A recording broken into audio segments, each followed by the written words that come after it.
Welcome to Roots of Equity, a podcast dedicated to sharing our local perspectives and lived experiences around diversity, equity, and inclusion in the Caribbean. In this podcast, we seek to birth our own vocabulary around inclusion, in our language and in our own words.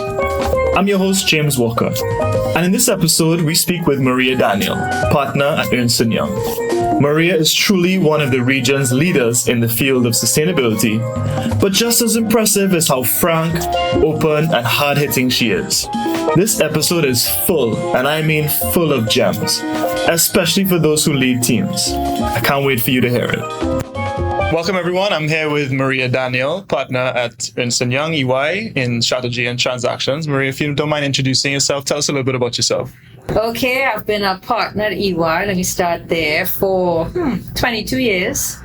Started my career actually in audit in another firm, then became an accountant, then got the opportunity to work at EY, and I love it ever since. Excellent. Apart from that, I work a lot with entrepreneurs, young people. I love yoga, hiking, and I do a bit of pickleball now. Wow. The Okay. old people tennis, which I am enjoying. Great. Okay. And I do pool as well. Cool. Okay. Excellent. Good. So you've developed a reputation in the region, I would say, in sustainability, in the area of sustainability and ESG. For the organizations that you've seen already in the Caribbean who are at least having the conversation, what do you think is driving them towards at least addressing this? I mean, I have a couple clients that I could say are really taking this seriously. And the good ones are the ones who are coming to me and saying, you know, Maria, I have one client that did a culture diagnostic. We did a culture diagnostic for them. And they are very much saying, we want to change this. And they're taking it from themselves. They're saying, we, the leadership, need to change. So I think I'm seeing people who are thinking about it seriously and also having the conversation, what is really diversity in Trinidad and Tobago versus what global diversity is. And then there are others, I mean, you look at the metrics, they really just tick in the box. Mm-hmm. Again, it goes back to culture and how much you care about your people and how much you really see the view that diversity does add value to the end product, right? Because once you have different minds and different ways of thinking, and that comes from age, it comes from background, it comes from just the way your neurodiversity is, you really do get a better product. But again, I would say it takes time. So answer to your question, it's some aren't, as with everything else. But the ones who are doing it right, I think, are the ones who are looking at themselves and saying, I'm not doing it right. Right. Then there's a fair bit of literature around the value of diverse teams. And I think of, some of the McKinsey studies, but a lot of in academic work as well. Does that speak to executives in the Caribbean? Do they look at those numbers and say, oh yeah, 35% increase in our, ROIC? Do those numbers matter, or what kind of drives someone towards it? The problem we have in the Caribbean is there isn't proper data and people don't track things. So are they really tracking to see, well, if we have this different team, are we really getting a better result? Are they even, if they do, putting it towards the diversity? But let's start with, do we have the diversity to begin with? Do we really have, different, so for an example, in accounting or finance, people hire accountants. But nowadays, where you want finance to go in a different direction, you might need engineers who look at process really differently, or you might need a data analyst. You don't necessarily need accountants. And it even goes back to that. We have some very creative people in our team, which before you wouldn't have, but they add so much value to what we bring to the client, how we present to the client as a differentiator, even to our work product. But again, people don't always see that. Leadership kind of have, so that's why when I tell clients, when you talk about diversity and inclusiveness, it starts from your recruitment process. Is your recruitment the way it is now actually going to find a diverse person? You can't do the same old ways. We over the years have tried all kind of different things. We had brain games one year, and that was like 15 years ago, when I was like, nah. These CVs and what I get at the end of the day is not what I want. So let's try something different. We brought in a whole group. All of them had first class honors by HR. manager at that time was very, very creative and different thinking. And she said, okay, I'll throw in a wild card for you. He don't have the CV that you will normally take, but I throw him in. Let's see if this experiment works. And he topped all the brain quizzes. Wow. He topped all the brain teasers. He thought differently to everybody else. And we hired him.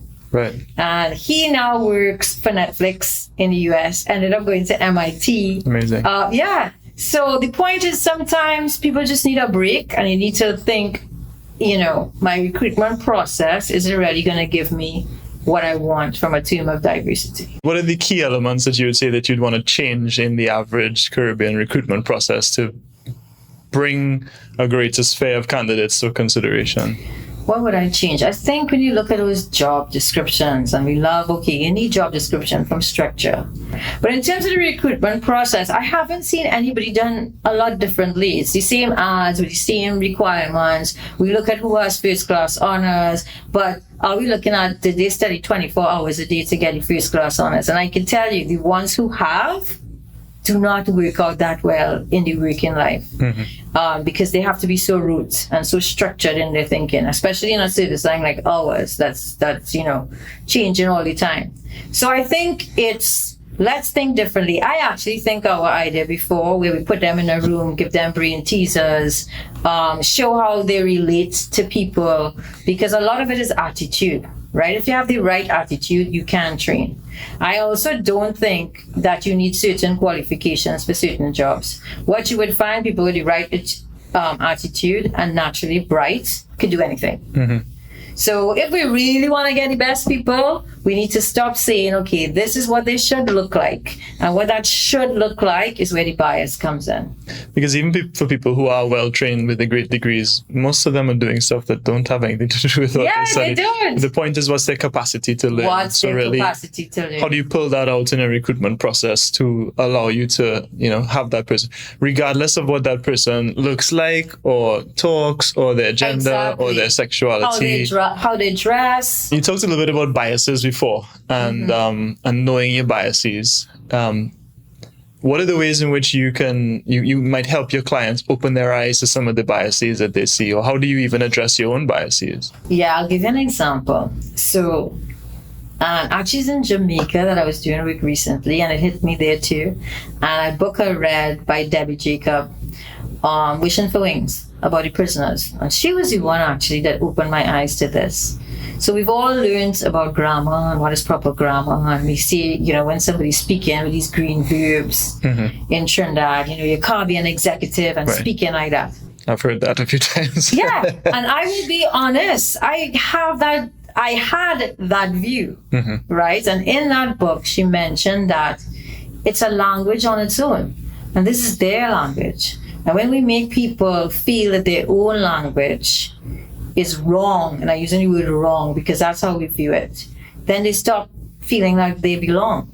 And that's part of the reason that you see these children go into gangs and stuff like that, because they now belong somewhere. There's a place of belonging. There's a place where Trinidadian Creole English is the de facto language and fully appreciated for what it is. But in Jamaica, I did some strategic planning, and some of the highest executives who sit on every board is sitting there, and they're speaking their local language right through. Wow. Right through. There's no proper English. I mean, you have to know how to kind of translate it. And Debbie South, when she was writing another book about Jamaica, she got a Jamaican translator to write the language. So, those are small things that I think we don't pay attention to and we judge. And it's because how we were brought up of what is correct. Right. Those are certainly, I think, important signals that a leadership team could make about what's acceptable or not. And speaking, in a particular language is a strong signal. What do you think could be other signals that one could make, or an executive or leader or manager could make, that would allow a woman or someone in the LGBT community feel that they can operate in that environment? What are the other little signals that could be sent out for other groups? I think one, so let's just look at it this way. we label everything, even LGBTQ. We label them as something. Right. But what is that something exactly? That they have a different sexual preference? What does that actually have to do with a person in a job? Let's just take a step back from that. I would like to see where none of those labels exist, to be honest. And it's a person, I'm hired them, and, you know, like we have one LGBTQ in our group, and, you know, he always feels he has to work harder than everybody else because he always had to prove himself everywhere before. But in EY, I was like nobody even thinking about that, right? This is like normal.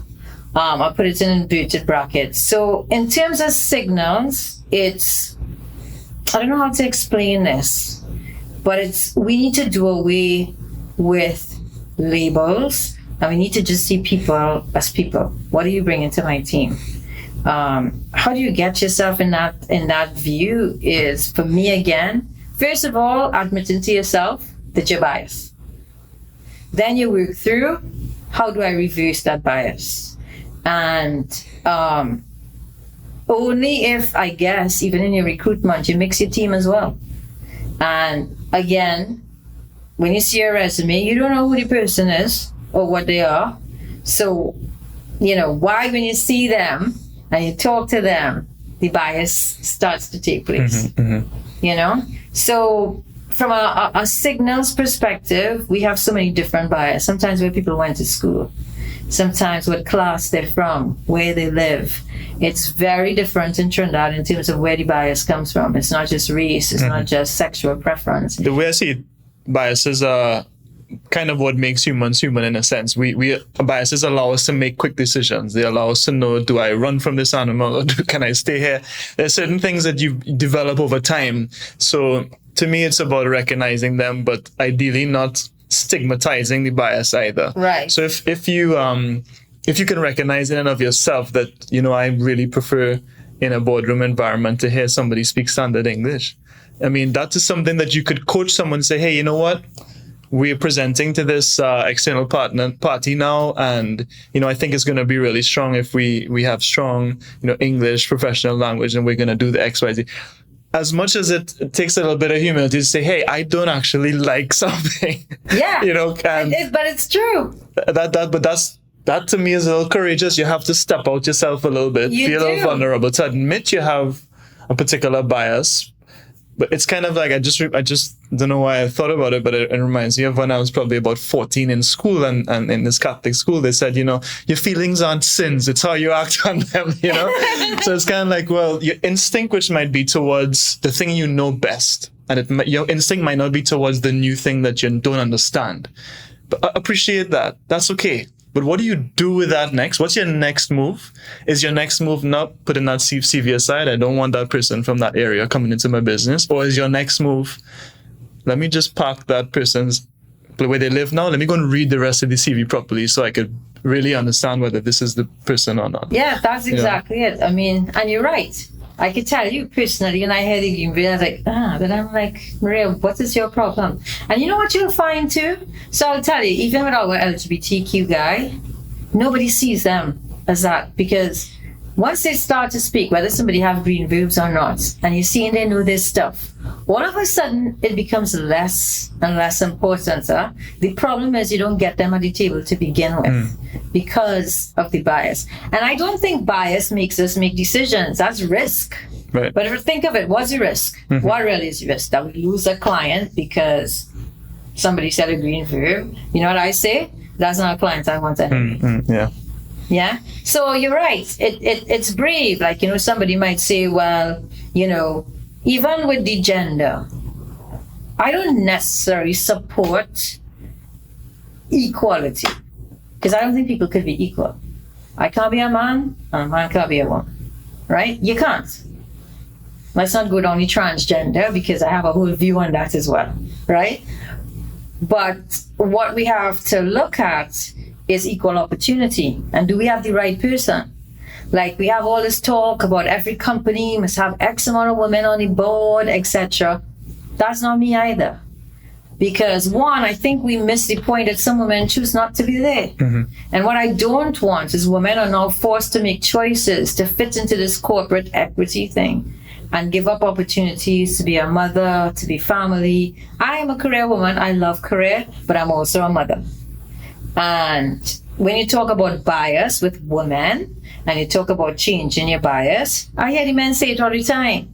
Well, she had to leave early because she have to do X, Y, and Z. And I'm like, dude, when you're leaving early, you're going to play golf and call it next weekend. I'm not saying anything. Like, so what? You know, you have a loyal woman. When they reach home at 8 o'clock or when the children are asleep, they will pick it back up. But there's a lot of bias right there where, you know, if you have children, I just want to give this story to tell you how it goes so that people can understand where women face sometimes. So I was on a chat, a Zoom call. In those days, somebody used to put on their camera. This a few years ago. So I'm in a hotel in Grenada, one of these places. The client is wherever he is. And then we have another client on the other side. So this child is making continuous noise on the call. Right? Call finish. The other client, one client, called our chairman to say how it was so unprofessional. Maria had her child making so much noise on the call. And I had to say, excuse me, it was the other man. I was in a hotel. Right? I was in a hotel in Grenada by myself. But the other man, because it was a man that was on the call, is who had the child making all the noise. Wow. Right? So that's a powerful example of jumping to conclusions. That jumping to conclusions, right? So we live in this world where we're all saying about equity, but equity is not putting an equal number of women on the board. Equity is understanding what we need to be career people. And it goes with all diversity. What somebody needs. So I'm glad to hear, like for the Muslim faith, people are putting in prayer rooms. So it's not about I need to have 4 Muslims, 4 Hindus, and 4 Roman Catholics. I understand what a Hindu needs to operate. I understand what a Muslim needs to operate. I understand what a woman needs to operate. And we build that into our policies and processes rather than how many do we have. Rather than targets or setting numbers setting these. You know, when people say, gosh, we need a woman on the board. You have any you can represent. No, let's get the best people. Let people just put us on the board because we're good. Not because we're ticking a box. Now, I understand why the world is doing this because you almost have to force people to answer your question to remove their bias. Yeah. You really do have to tackle the processes, as you mentioned, because if in you trying to find a new board member, you go to your 2-3 friends that you're playing golf with anyway, then perhaps you're not going to find a woman there anyway. No, you're not going to find a woman there. Where's the place that you're going to find the woman? So I think it is, it kind of gets me thinking as to how people can access talent and are the ways in which people currently access talent suitable. And people access more junior talent through job boards and in this region, CaribbeanJobs.com or maybe LinkedIn and these kind of things. LinkedIn seems to be the best recruiter of them. Right. And then the more senior level, my sense is the more senior you get is the more word of mouth and networky it gets. And I think that's where maybe you can run into some trouble because you depend on the people who you know best, and the people who you know best may or may not be people who are unlike you. True. Or who are too far from the way your cloth was cut, which to me could be a little bit problematic because you missed the opportunity. Like you had that one guy who was the wild card. You missed out on the guy who's now on Netflix. Yeah, exactly. So, and it gets back to your point. Where is your pool coming from? So again, you're thinking of inclusiveness, diversity. You have to be diverse. Where you network, who you reach out to. I have a lot of women who say, I wouldn't mind this opportunity. How do I go there? And if you think at the executive level, though, if you're really doing everything that you're supposed to be doing in your organization, most of your leadership should come from within. Can pull through. That I strongly believe in that. That if we're doing as leaders what we're supposed to do, we could pull them from within. But that seems to happen less than you would think. And sometimes I think, and when you go back to bias, I've seen it all the time. people feel somebody from the outside will do so much a better job because their CV is better, wherever they were working before was better, and they pull them in. And then you realize what you have is so much more superior than that. And again, it goes back to even the bias that you have from somebody working with them. I think we have that bias even locally. It has to come from international because it's better, right? We have to hire people from the outside, or we have to have consultants from the outside because they must know better. All of that is bias. All of that is bias. So, I don't know. I suppose it's about, when I think of an example where you're looking for the new manager on the team, or maybe looking for the new CFO in the organization, and you look around to the people who are in the department and you say, well, yeah, these people are good, but I remember when she made that mistake and when he didn't do that thing, or how early she leaves and how he doesn't speak to people in the right way. So it's easy they're salient because they're around and their faults. The person who's coming in fresh, you've met them in an interview 2-3 times, you had 1 or 2 referrals that people that were glowing, but the rubber hits the road when the person is obviously in the role and you get to see them in a broader with a broader aperture, let's put it that way, and you can see the complications of them as individuals. Go ahead. Excellent point there, James. It is an excellent point. And it goes back to our need to have perfect people, which don't exist. Which don't exist. Perfection doesn't exist. And you're right. And it's a cultural thing in Trinidad too. Like every time I look at Trinidad, we talk so badly about this country, but there is so much good. And we just pick on everything that goes wrong and never focus on what is the holistic position. Yeah. That seems to be a Trinidadian bias. Being able to really pick out the bad stuff at the expense of elevating the good stuff as well. All right, so let's talk. I want to talk a little bit about someone who might be listening to this, or maybe they're a manager, or maybe a leader in their company, and they get the sense that the company isn't doing anything intentional or deliberate in this space as yet. What might be some easy, quick wins, or I don't like the word quick win, but the thing that could get them to do something, to see something out of it that would motivate further action or work in it? That's a hard and a good question. I think, and you raised this point actually when we were talking about this podcast and stuff before, and it's something that I've actually recommended to this client who I think is trying to do it the right way. It's to actually get stories of people who live it and who have overcome it, and getting those use cases that show, here's a company that did this, look how they did it, and look at the outcome. I think when reality is closer to people, they could then internalize it differently. But if I go and I speak about DEI and you give this lecture, everybody say, oh, this is great, yes, what? But you have to get things that people, stop and think for themselves, like, is that me? Like, maybe I should really think about this differently. What are we really doing here? Are we just ticking the box? What companies are doing it well? What companies have been successful? And I think being also very honest, and that's why I tell people, and I tell my team this: we want diversity, we want inclusiveness. Guys, it's much easier to move a homogenous group. So if we're saying we're doing this, do not come and complain to me when it's taking longer with somebody else or things aren't exactly right. If we're doing this, we have to be committed to it. And we have to be committed to the point that we understand how this person thinks, and you have to change your policies and processes accordingly. So to get people to start thinking like that, you have to accept this is not an easy road. What I think we do in Trinidad is, well, you know what? I hire one of those people, and they didn't work out. And that's the end of that. Right? It's not, well, why didn't it work out? Did it not work out because we didn't make it work out? Did it not work out because we tried to put, a square peg in a wrong hole and just say it didn't fit?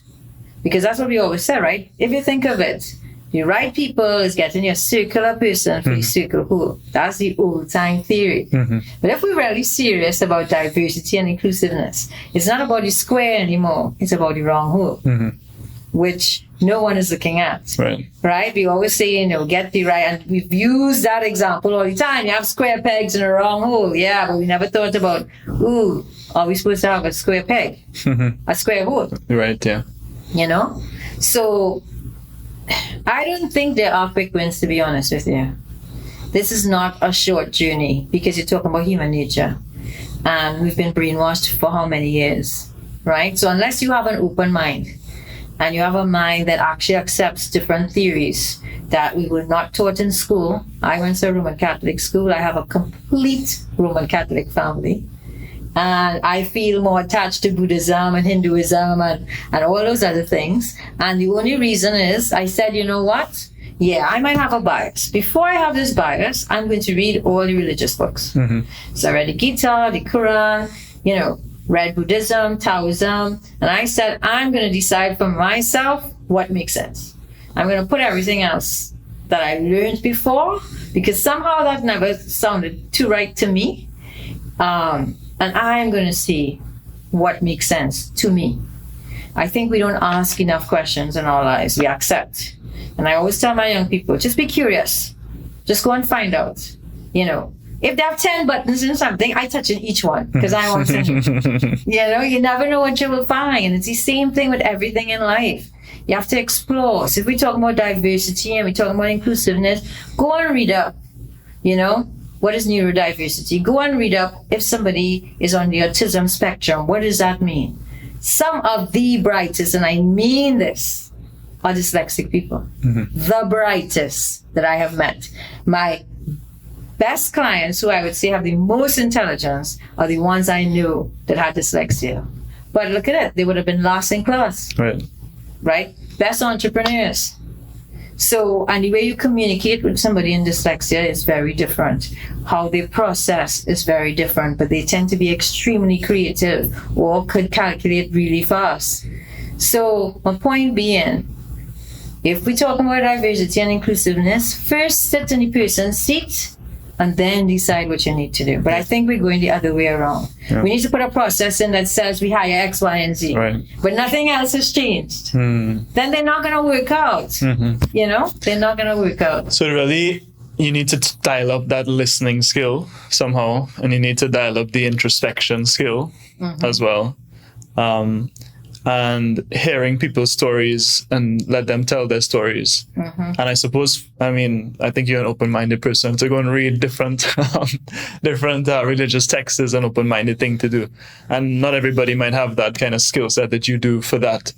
But I do think that there's so many tools now that give platforms to people from pretty small minority communities or small communities. So with a slight curiosity, you could go on TikTok and actually know what it's like to be, a gay guy in the Indo community in Trinidad, because there's someone telling that story now.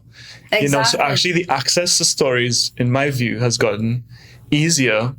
You can get them, but you need a little bit of an inclination as to go and look for it. But you need to understand why you would go and look for that, because there's an experience that you haven't had that you might need to know, because you're catering for a bigger pool than just yourself and your experience and your biases. And you hit it on the nail right there.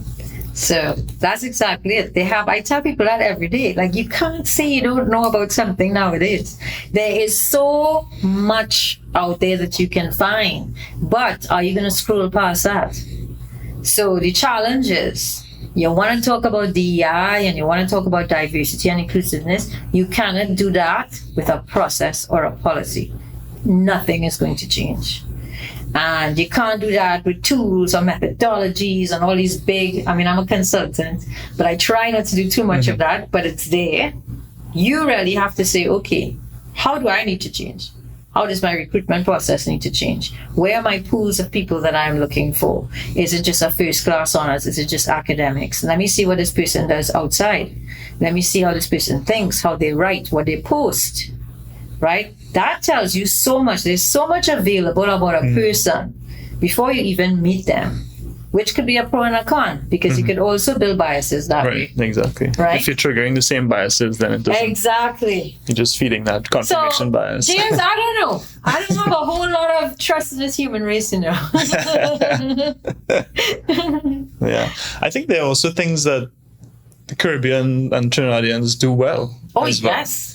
In terms of inclusion, that I think would Marvelous. People they could learn from us as well. And we didn't do that coming out of a label. Now, it is pretty embedded in our national psyche. Here, every creed and race find an equal place is the last line of the anthem. Out of many one people in Jamaica, there are many elements of the Caribbean experience where we have codified inclusion and equality, I would say. And especially in terms of the inclusion around religious tolerance and diversity in Trinidad. But what do you think are the things that the Caribbean does well that we could really share with the rest of the world, and how to... That is the best example right there. So I would tell you, we had a Trinidadian girl who lived... Her parents were Trinidadian, but she came from our New York office. And we were doing an engagement here, and she was here for Christmas. So for Christmas, you know, Trinidad, well, we have big breakfast and everybody in it, of course. And everybody telling me, Merry Christmas, whether you're Hindu, Muslim, everybody's telling everybody Merry Christmas. Now, we take these things for granted. So I'm like, you see, you all need to learn what inclusive means. Inclusive does not mean that I am not who I am because it's going to offend somebody else. Inclusive means exactly that. I will celebrate with you, right? And that we do so well in Trinidad and Tobago. Everybody wants to go and see Pagua. Everybody takes part in Carnival. Everybody takes part in Christmas. Oh, for sure. Right? And it's like there are 2 Eids. Now, I only know that from my Muslims, and I let them take the 2 Eids off. Right? So we don't have that. But again, us being inclusive. The Hindus, when it's Diwali, I treat it like if it's Christmas. If they want 2 days before because they're getting their homes ready. This is what inclusive is. And we do that so well in the Caribbean. Look at you and me. You know what people say, like, what race are you?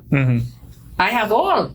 Now, there's a negative there too, because I don't really feel like I have any one of them strong in traditions and stuff like that. You know, going to the Syrian Lebanese function last night, you know, there's a value to that. But coming out of it, you just see the unity they have with Trinidad and Tobago as well. Again, I feel people absorb their countries in a good and positive way. You see it in Jamaica. Jamaica is very much about Jamaicans, and they're proud to be Jamaican. And everything Jamaican, whether it's their food, who don't like doubles in Trinidad and Tobago? Very rare. And we take this for granted, but doubles belong to Trinidad. It doesn't belong to one ethnic. Right. No, for sure. Yeah, and I think we do that so well. You go to the US, and you know, they say New York is this melting pot. It's not no melting pot. It's a pot with a whole set of different packets in it. If you know what I mean, you know? So I think in the Caribbean, I think we're also very good with gender, by the way. I don't think we're bad with gender. I'm not going to say we're perfect. But I think gender-wise, do I feel throughout my career that was a hamper? I don't think so. But like the example I had before, I've had those. I had when I had my baby and I had to get study leave. The manager at the time saying, well, why you don't file those studies? Just go and watch your child. I'm not giving you study leave like everybody else. Wow. So everybody else got 3 months in the accounting firms. This is not EY, by the way. Another one. Everybody else was getting 3 months, and he was like, well, you just took maternity leave, so we can't give you study leave now. I was like, okay, no problem. That's a tough one. Yeah, that's good though. Let me tell you, those experiences, I mean, those strengthen you, but make you who you are. So Yeah. I took my 3 weeks, which was just 1 week per subject for finals. I passed, got world prizes and everything. So take that. yeah, you should have sent him or her a copy of your. Not all of them passed. So there we go. You should have sent him or her a copy of your results. So I just said okay, and I said, you know what, I'm gonna make this work. Yeah. So these things, you know, I tell people in life, experiences are just experiences. In my view, yes, you may feel bad about an experience, but it doesn't necessarily mean the experience was a bad thing. something good comes out of it. I would not be who I am today if I didn't have those obstacles or the bad mind, as they put it with me, to overcome it, Yeah. And that's a great point. And I love that, because I also think that a lot of people, we underestimate how many people around us in our organizations have their own thing that they're dealing with, or that they need to, that they may struggle with, or that may hold them back, even if it's only in their own mind.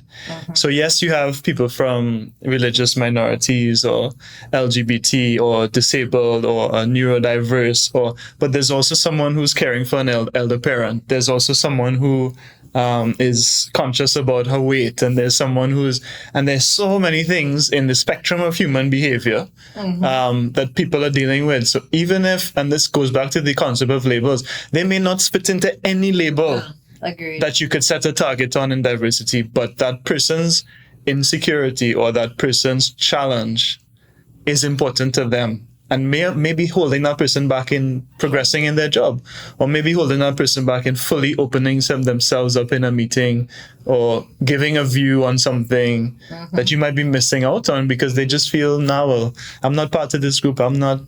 Everybody else in this office likes to go and be fit and run and stuff, and I like to eat my little thing, Yeah, you're right. We have that right there in our department, because everybody's so opinionated. I have a department of 30-year-olds, so we have these things. There's something that you said a couple of times that's really resonated, which is around the expectations around perfection. And I think that's also embedded in our psyche. Maybe it's a religious thing as well. Be perfect like your Father is perfect, I think, is a Bible quote. And so people maybe will have unreasonable expectations around perfection, because they think, well, I'm paying you to do this, so you better be perfect. Without, maybe, again, it comes a bit back to the introspection of realizing in and of yourself that you're not perfect. So with that in mind, when people then assign characteristics to perfection, their characteristic of the perfection might be, well, it's a man and he speaks English and he's good looking and he has a great degree, and that in your mind is now how you have subconsciously referenced perfection, and appreciating that. And I guess it goes back to what we talked about, having your team and then seeing the little faults over time versus the person on the outside. It's about seeing, well, anybody who I'm going to work with in my organization will have great times and not so great times. Will have their faults, will have things that they're going to be strong with, and how do I play to those strengths? And people can be great in something and not good in something, regardless of the labels I might want to attach to that person, or that maybe even they attach to themselves, to be honest. And appreciating people for the breadth of the humanity that they are, I suppose. And then listening to them in terms of their experience is so powerful, so. It is. And we have to be okay with, we had a partners retreat at some few years, and there was this speaker, can't remember her name now. But her speech was about, it's okay not to be okay. That, everything out there is be positive, go in every day and just be positive. But what if I don't want to be positive today? Like, it's okay not to be positive today. The difference is you don't wallow in it, right? The saying from this movie, you don't drown in water from falling in the water. It's because you get submerged. And it's the same thing. Today I could not feel okay. The only difference is you don't wallow in it. Right. But it's okay at that moment to say, you know what, guys, I'm not okay today. I just need a timeout. Yeah. But you don't want somebody who's doing that every single day. Right. If you know what I mean. So I think this, and you're right, you're so right, this idea of perfection, and we do it in everything. We do it in relationships. I was listening to Sanguru the other day, and he said this woman came in to look at his chicken, and she's smelling up all the chicken. And he said, well, lady, what are you doing? All chickens smell. She's like, well, I'm looking for the one that don't smell at all. Lady, every chicken stinks. And it's human. Everybody stinks. Right. What are you stinking with, and how much stink you want to take, right? But we all stink. Like, Who's perfect? I know I'm not perfect. I'm a work in progress. I say that, but I don't think I will ever reach what people view as a perfect person. And I'm okay with that. You know, I'm okay with that. And it takes all. It takes all. And guess what? All successful companies have been full of imperfect people. So Exactly. Don't think that everybody is going to be a particular way in your company for your company to be successful. And it goes back to that whole notion of, and you know, a point you raised is really good. And I think I've tried to do this in my team, is play on people's strengths. They're going to have weakness, but let them play when you know that they are going to be strong at it. Give them that opportunity. You know, put them in a place where you know they will succeed. That in itself gives people so much confidence, and you will see them shine. And I have those honest conversations. Sometimes, you know, they come to me and they say, I want to do this kind of work. Like everybody wants to do a certain kind of work. I'm like, okay, let's try it. Try it once, oof. Try it twice, oof. I have to sit down and say, I know you feel it like this, but this is where I feel you can really do better. Let's try this. And it has worked. You know, playing to your strength is huge, and also allowing you to express what you think your strengths are, but also allowing other people to say what your strengths I see and strengths others see in me. Super, super powerful. So that's something I always try to deploy, and I always think it's just easier to get you from, you know, 80 to 100 on your strength as opposed to try to get you from 10 to 30 on your weakness. On your weakness. It's much harder. It's much harder. It's acceptance, right? And I think people have a problem accepting. And that's where inclusiveness comes in as well. Like I can tell you, I have tried to be organized. My brain does not work that way. If you come in my office and you look at my desk, I just tell them, don't touch it. I know where everything is. But the way my brain works, I do have to work on 4 and 5 things at the same time because I just switch. Now, a lot of people can't do that, but how that has worked for me is I can handle pretty much a lot of things at the same time. But I'm going to be late for meetings, which I'm trying to work on. So it's very, very bad. I overestimate all the time how long it's going to take me to do something. That's bad though. So that one I'm trying to improve. I say yes too many times to too many things. That's also... Thanks for being on this podcast. That's also bad. That's also bad. And every year, my New Year's resolution is... Do less. Do less. Right? Do not promise things that you cannot deliver. So anybody who knows, even if they're listening to this, they know this is the dead honest truth. I mean, someone I'm dealing with now, I say, if this woman bad talks me everywhere in Trinidad, she deserves to do it. I will never get angry because I've changed, you know, how many times we're going to meet, etc. And she has every right to be angry with me. And that's what you have to do too. Understand you have weaknesses. Work on the ones that you can. There's some that I know my brain will never get to move in that direction. So I write my little list. I try to use the tools, as you say, to improve. But I tell people, if you're looking for totally structured, you can't work with me. You can't. You'll be happy with the outcome. Like some, you know, clients are saying, Maria, you had us really anxious up to the end, but what we see here, we love. So there's a trust, right? So my point of that is, you do have to always be a work in progress. But you also have to accept and explain to people, this is who I am. It's not that I'm not going to try and change, but understand this is what you're going to have to put up with. So, like I tell clients, if you want somebody who's going to tell you what you want to hear, I'm not it. If you could take direct, I'm it. You know, somebody who's going to be totally committed and work as hard as she can, I'm it. Somebody who's going to follow every single, you know, way in a process structure, I'm not it. And that again goes back to inclusiveness. So you as a leader have to look at all your people that way.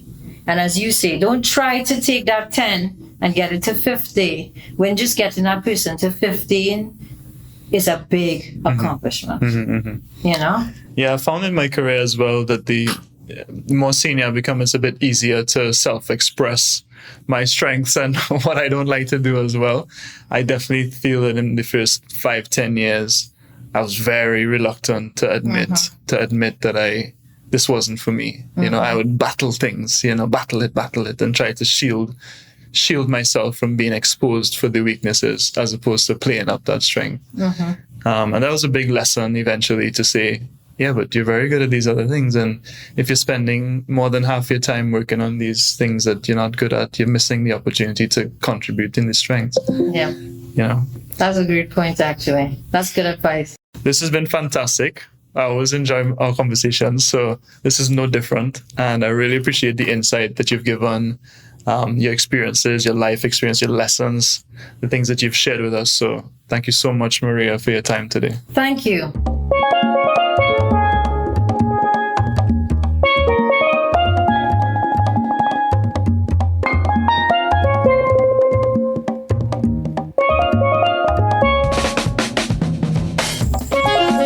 Thank you, listeners, for joining us on another episode of the Roots of Equity podcast as we journey through the landscape of diversity, equity, and inclusion in the Caribbean. By embracing our differences, celebrating our shared heritage, and advocating for a more inclusive Caribbean, we can shape a brighter future for all. We hope that these conversations spark new insights, challenge existing perspectives, and inspire action to dig deep into the roots of equity. Once again, this is your host, James Walker. This episode was produced by Earl Edmund, edited by Jason Charles, with all music by Luke Walker. Until next time.